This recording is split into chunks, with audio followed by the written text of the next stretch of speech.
আজরাইল রে, জান কবজ করে এত কষ্ট আগে জানতাম না। আজরাইল, আমাকে একটু আসানের সাথে তুমি জান কবজ করো। আজরাইল বললেন, হুজুর, আসমানের নিচে জমিনের উপরে আপনার চাইতে সহজভাবে জান আমি কারো কবজ করি নাই। আল্লাহ আমার উপরে করা নির্দেশ, আমার হাবিবের জান কবজ হবে সবচেয়ে বড় আসানে। হুজুর, আমি যদি আপনাকে আসানে জান কবজ না করি, নবী গো, আল্লাহর লানত আমি ধ্বংস হয়ে যাব। ইয়া নবী আল্লাহ, আমি সেই ভয়ে আপনাকে আসানের সাথে জান কবজ করতেছি।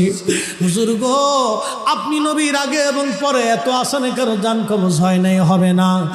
আল্লাহর নবী ডেকে বলে, আজরাইল, জান কবজ এত কঠিন, এত কঠিন, আমার কাছে কষ্ট হয়। একটা অনুরোধ তোমার কাছে করে দেয় আজরাইল, আমার উম্মতের জান কবজটা তুমি সহজে কইরো।